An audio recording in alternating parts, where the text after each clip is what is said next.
Hi friends எல்லாரும் எப்படி இருக்கீங்க? ஸோ இன்னைக்கு நம்ம எதை பத்தி பேச போறோம்னு கேட்டீங்கன்னா, நீங்க எல்லாத்தையும் தம்ப்நெயில்லே பார்த்திருப்பீங்க. ஸோ இருந்தாலும் அதாவது தமிழ்நாட்டு அரசியல்ல தளபதி விஜயோடைய அரசியல் வருகைக்கு முன்னாடி, பின்னாடி அப்படி 2 காலங்களா பிரிக்கலாங்க. அதாவது வருகைக்கு முன்னாடி இங்க உள்ள கட்சிகள் ஆல்ரெடி என்னதான் பண்ணிட்டு இருந்துச்சோ, அதை தான் தொடர்ந்து பண்ணிட்டு இருந்தாங்க.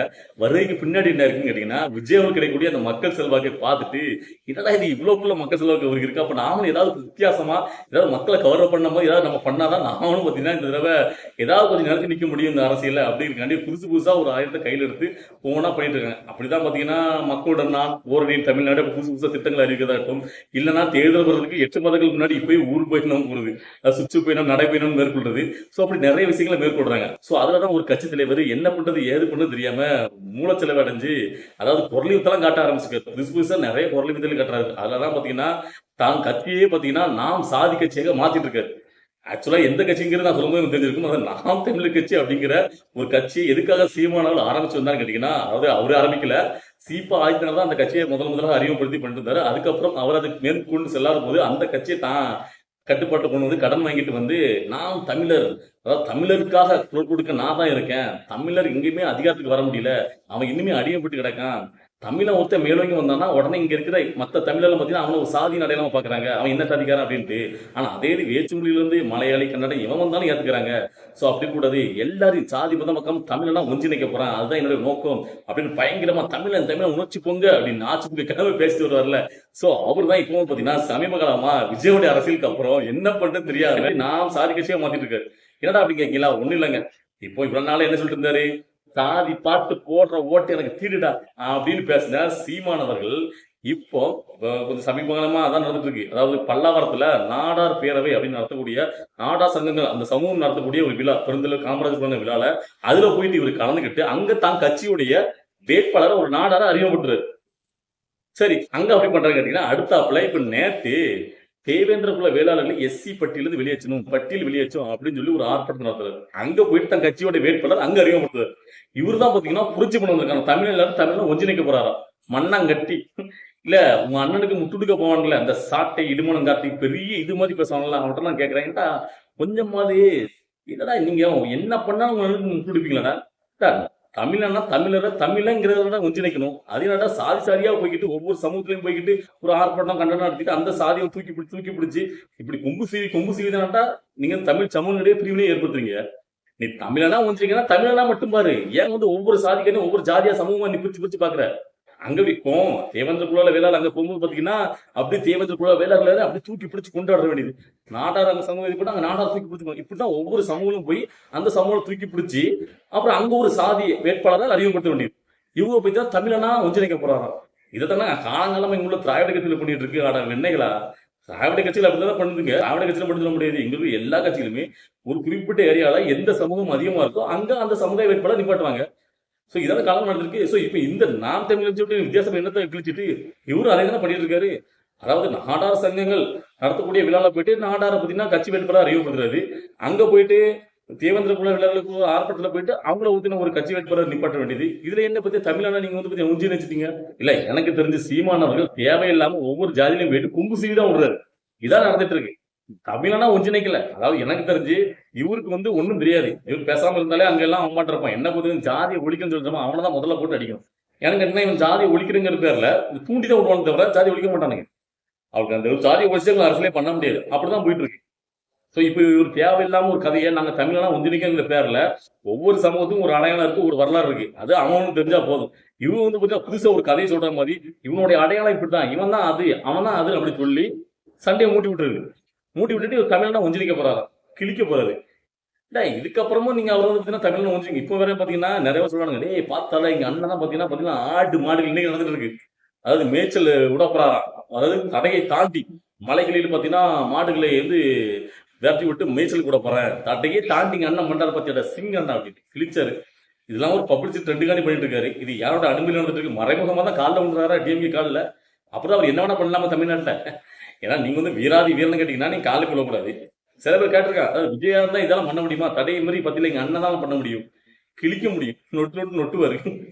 விஜயோடைய அரசியல் வந்ததுக்கு அப்புறம் தானே உங்க அண்ணனுக்கு இவ்வளவு நாலு காலமா 15 வருஷமா பண்ணாத விஷயத்தெல்லாம் இப்போ பண்றது எதுக்காண்டி? அதாவது ஒரு நாள் போயிட்டு மேடையில போயிட்டு ஒரு 1/2 கிலோ மாட்டுக்கறி ஆட்டுறா மாட்டுக்கறியை தின்னுட்டு ஜிம்முக்கு போடா இப்படி ஏத்துறா பட்டம். சரி ரைட்டு தான். இப்ப என்ன மாடுக்காண்டி பாசம் அப்படி கொத்திக்கிட்டு வருது. மேய்ச்சலுக்கு கொண்டு போகணும் மாடுகளை. மாடுகளுக்காண்டி ஒரு கோட்டம். இனிமே பார்த்தீங்கன்னா காடுகளுக்காண்டி நடத்துவேன். நீருக்காண்டி ஒரு மாநாடு நடத்துவேன். அடேங்க அப்பா. அதாவது ஏதோ ஒண்ணு ஆகி போச்சு. விஜயோட அரசியலுக்கு வந்ததுக்கு அப்புறம் தன்னுடைய செல்வாக்கு அவ்வளவுதான். இந்த இந்த தேர்தல்ல நம்ம அவ்வளவுதான் ஆயிரம் தெரிஞ்ச உடனே அவருக்கு எதிராக போர் தொடுக்கிறது, இங்க இதெல்லாம் பண்றது.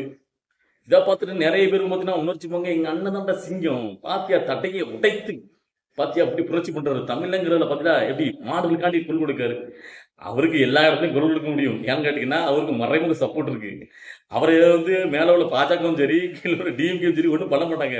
ஏன்னா இவரால ஆட்சியெல்லாம் பிடிக்க முடியாது. அது எல்லாருக்கும் தெரியும். ஏன் சீமானுக்கே தெரியும். சோ நான் வந்து பாத்தீங்கன்னா முதலமைச்சர்லாம் ஆக முடியாதுங்கிறது எல்லாரும் அந்த கட்சியில உள்ள சாட்டை இருமங்க எல்லாருக்குமே தெரியும்.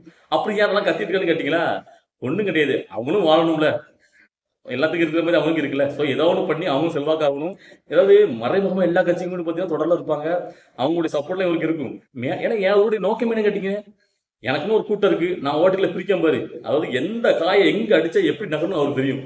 இப்ப யார் இந்த தேர்தல் ஜெயிக்க போறாங்க, அதுக்கு மாற்ற யார் உருவாயிடுது, அப்ப இவனை பக்கம் இவனை அடிக்கணும். இவர் கட்சி ஆரம்பிச்சது நோக்கமே தமிழருக்காக, தமிழரா உஞ்சினீங்க அப்படின்னா. அப்படி பார்த்தா விஜய் அவரும் தமிழன் தானே. தமிழும் ஒரு கட்சி ஆரம்பிச்சு வரும்போது உன்னுடைய மெயின் எதிரி யாரு, ஈழத்துல தமிழர் கொல்லப்படுறதுக்கு காரணமா இருந்தது யாரு, அவங்க ராஜபக்சல கூட்டுல இருந்தது யாரு, அவங்களுக்கு எதிரெல்லாம் போற தொடுக்காம தமிழனா ஒருத்தர் தம்பி தம்பி சொல்லிட்டு இருந்த ஒரு கட்சி ஆரம்பிச்சு உடனே அவருடைய கொள்கை உனக்கு பிடிக்கலன்னா நீ சத்தம் கட்டா மூடிட்டு போக வேண்டியதானே, கடந்து போக வேண்டியதானே, உன்னோட அரசியல் நீ பண்ணிட்டு போக வேண்டியதானே. அதை விட டெய்லி வந்துட்டு அவரை விமர்சனம் பண்ற, அவருக்கு எதுக்கு நீ இசத்து பாதுகா கொடுத்த, அவனுக்கு ஒண்ணும் தெரியல அப்படி விமர்சனம் பண்றான்னா, உன் தம்பிகளை விட்டு கதற விடுற, டெய்லி ஒரு வீடியோ விடுறா. அப்ப என்ன காரணம் இதெல்லாம்? சோ முழுக்க முழுக்க விஜய் அவர்களை ஒண்ணு இல்லாம பண்றதுக்கு இவங்க வந்து பாத்தீங்கன்னா திட்டமிட்டு இவர்ல வந்து செயல்படுறாரு, காய் நடத்துறாரு. சோ என்ன காரணம் கேட்டீங்கன்னா, அதாவது மத்த யாருமே பத்தி தமிழனா ஒரு கட்சி ஆரம்பிச்சிருந்தாங்கன்னா இவர் விமர்சிக்க முடியாது. ஏன்னு கேட்டீங்கன்னா அவங்க எல்லாம் ஒத்த சீட்டுக்கும் 2 சீட்டுக்கும் எப்படி திராட்டு கட்சியில அடைக்கல போவாங்க. அவங்க எல்லாம் பாத்தீங்கன்னா என் தம்பி ஏன்னு சேர்த்துக்கிடுவாரு. விஜய் அவர்கள் எல்லாருக்குமான ஒரு தலைவரா, நியூட்ரலா ஒரு மிகப்பெரிய தலைவரா உருமாற்றி இருக்காரா. அதனால மறைமுக முதலாளிகளுடைய துணை கொண்டு ஒரு வந்து விமர்சனம் பண்ண வந்திருக்காரு. ஏன்னா இப்ப அவரு விஜய் எதிர்க்க தான் அவருடைய ஒரே நோக்கம். கடைசி வரைக்கும் நான் சொல்றேன், தமிழ்நாட்டுல சீமான் வந்து பாத்தீங்கன்னா எந்த காலத்துக்கும் முதல்ல வர முடியாது நான் சொல்றேன். ஏன்னு கேட்டீங்கன்னா உண்மையா இருக்கணும். என்னைக்குமே ஒரு முடிவெடுத்தாலோ ஒரு பேச்சு பேசினாலோ எல்லாத்துக்குமே ஒரே மாதிரி இருக்கணும், ஒரே நிலைப்பாடு இருக்கணும். நேத்து ஒண்ணு, முந்தானத்து ஒண்ணு, இன்னைக்கு காலையில ஒண்ணு, மத்தியானம் ஒண்ணு மாதிரிலாம் பேசக்கூடாது. அந்த பேச்சுக்கு மதிப்பு இருக்காது. அதாவது நீங்க வேணா கத்துட்டு கிடக்கலாம். இவரோட நோக்கம் என்ன கேட்டீங்கன்னா டைம் லைட்ல, அதாவது இவர் வந்து பாத்தீங்கன்னா எப்பவுமே மீடியால வந்து பாத்தீங்கன்னா இவர் இருந்துட்டே இருக்கணும்.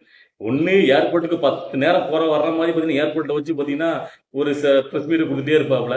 இல்லைன்னா பாத்தீங்கன்னா எங்கேயாவது போயிட்டு ஒரு மேடையை போட்டு கத்திட்டே இருப்பாப்ல. இவருடைய நோக்கமே அதான். அதாவது பாத்தீங்கன்னா எங்கேயுமே நாம டைம் லைட் இருந்துட்டே இருக்கணும். அப்பதான் தேர்தல் சமயத்துல நம்மளுக்கு வந்து சமயம் வந்து கல்லா காட்ட முடியும் அப்படிங்கிற நோக்கம். சோ மத்தபடி இங்க உள்ள தமிழருக்காக இதுக்கு முன்னாடியும் அவர் ஒண்ணும் கிளிக்கல, இதுக்கு அப்புறமும் ஒண்ணும் கிளிக்க மாட்டார். இதை வந்து நாம் தமிழர் கட்சியில் கூடிய தும்பிகள் புரிஞ்சுக்கிடுங்க. அதான் உண்மை. விஜய் அவர்களுக்கு ஒண்ணும் தெரியாதுப்பா. சீமானுக்கு தான் பாத்தீங்கன்னா எல்லா அறிவு இருக்கு. அவருக்கு தான் அரசியலே தெரியுது. மக்களோட அவர் தான் களத்துல நிக்காரு. அவர் பாட்டுல பனையூர் பண்ணாம வீட்டுல உட்காந்துட்டு இருக்காரு. அவருக்கு என்ன அரசியல் தெரியும்? பாத்தீங்களா, சீமான் மாதிரி 2 பார்த்து அவரால் பேச முடியுமா ஸ்டேஜ்ல மேடை ஏறி? எப்பா ராசாக்களா, அதாவது சீமான் வந்து களத்துல போய் இன்னைக்கு அவர் நடு ரோட்ல போய் நின்று ஒரு 10 பேர் கூட்டு போனாலும் யாரும் ஒண்ணு கண்டுக்க மாட்டா, சீண்ட மாட்டாங்க. அவர் வந்து இப்படி ஏதாவது ஆடு மாட மேய்ச்சிட்டு அலையலாம். ஆனா விஜய் அவருக்கு அப்படி கிடையாது. அவர் களத்துல வந்தானே களத்துல நிலைமையே வேற. அது மட்டும் இல்லாம சீமான் மாதிரி விஜய்க்கு பேச தெரியாதான் நான் ஒத்துக்கிறேன். பேச தெரிஞ்ச எல்லாருமே மிகப்பெரிய அரசியல் தலைவரெல்லாம் ஒத்துக்க முடியாது. ஏன்னு கேட்டீங்கன்னா பேச தெரிகிறது ஒரு மேடை பச்சல. இங்க வந்து ராஜமோகன் கூட தான் டிவிக்குள்ள உள்ள கொள்கை பரப்புச்சில் நல்லா பேசுவாரு. நல்லா பேசுறாங்க, ஒரு கொள்கை பரப்புச்சியாக வச்சுக்கலாம், அவ்வளவுதான். அதாவது அது மட்டுமே ஒரு தகுதியாகுது ஒரு அரசியல் தலைவராக இருக்கு. அரசியல் தலைவராகனா சொன்ன சூழல்ல எந்த ஒரு எதுக்காக அந்த ஒரு கட்சி ஆரம்பிச்சோமோ அதே நோக்கத்துல கரெக்டா இருக்கணும். எந்த இடத்துலயும் பிளவுபட்டு மாறக்கூடாது. இல்ல எங்க போனாலும் எந்த இடத்துல மேடையை பிடிச்சு மைக்க பிடிச்சாலும் நேரத்துக்கு நேரம் மாத்தி மாத்தி விட்டுறது. அப்புறம் எப்படி உங்களை எவன் நம்புவான்? உங்க கூட தமிழ் வேணா நீங்க பண்ற அந்த தமிழ்ங்கிறதுல சொன்ன உடனே நம்ம விட்டு கொடுத்துட்டு இருக்கானுங்க. ஆனா அதை வச்சு நீங்க வந்து சாதி பிரிவினைகளை தான் ஏற்படுத்திருக்கிறது எத்தனை பேருக்கு தெரியும் தெரியல. சோ விஜய் வந்து பாத்தீங்கன்னா அவருக்கு வந்து பாத்தீங்கன்னா மேடையில வந்து சரியா பேச தெரியாம இருக்கலாம், 2 பேர் தொடர்ந்து கண்டிப்பா பேச தெரியாம இருக்கலாம். அதெல்லாம் பிரச்சனையே கிடையாது. ஒரு தலைவன் கேட்டீங்கன்னா மக்களுக்கு என்ன பண்ண போறோம், எந்த விஷயத்துல எதுக்காக குரல் கொடுக்க போறோம், அதுல தெளிவா இருக்கும். அந்த விஷயத்துல பத்தி விஜய் அவர்கள் உறுதியா இருக்காரு. உண்மையிலேயே இந்த மக்களுக்கு ஏதாவது பண்ணணும் அப்படிங்கிற நல்லெண்ணத்தோட இருக்காரு. சோ அதனால சீமானை விட விஜய் அவர்களுக்கு பாத்தீங்கன்னா குறைந்த அளவுல தான் பேச முடியும். அந்த ஆற்றல் எல்லாம் கூட இருக்கலாம். அதெல்லாம் ஒரு மிகப்பெரிய தவறே கிடையாது. கத்தி கத்தி பேசுறாங்க இங்க அரசியல் பண்ணணும்னா எல்லாரும் அரசியல் பண்ணவே முடியாது. சோ அவங்களும் ஒரு பாணி இருக்கும், ஒவ்வொரு ஸ்டைல் இருக்கும். அந்த வகையில தளபதி விஜய் அவருடைய ஸ்டைல ஒரு அரசியல் பண்றாரு. என்ன பண்ண போறாரு ஒரு அரசியல் தலைவர் கேட்டீங்கன்னா, பேச்சாற்றல் மட்டுமே பாத்தீங்கன்னா ஒரு அரசியல் தலைவரா மக்களிடையே கொண்டு சேர்த்துறாரு. அவருடைய செயல்பாடு எப்படி இருக்கு? சொல் முக்கியம் இல்ல, செயல். அவர் எதுக்காக கட்சி ஆரம்பிச்சிருந்தாரு, எந்த நோக்கத்துக்காக, நம்ம மக்களிடையே பாத்தீங்கன்னா எந்த மாதிரி ஒரு நல்ல விஷயத்த பண்ண போறாரு மக்களுக்காக அப்படிங்கறத நம்ம பொறுத்து தான் பார்க்க முடியும். அந்த வகையில என்ன பொறுத்த வரைக்கும் சீமானை விட தளபதி விஜய் அவர்கள் மிகப்பெரிய ஒரு நல்ல பார்த்தீங்கன்னா ஒரு தலைவரா உருவாக்கிட்டு இருக்காரு. ஒரு டீசென்ட் பாலிடிக்ஸா பண்ணிட்டு இருக்காரு. இந்த மக்களுக்காக கண்டிப்பா ஒரு நல்லத பண்ணுவாரு அப்படின்னு நான் நம்புறேன். சோ இத பார்த்துட்டு மக்கள் உங்களுக்கு எல்லாருக்கும் என்ன தோணுது? நீங்க எல்லாரும் என்ன நினைக்கிறீங்க? அப்படிங்கிறத உங்களுடைய கருத்துல கமெண்ட்ல பதிவு பண்ணுங்க. நான் ரிப்ளை பண்ண தயாரா இருக்கேன்.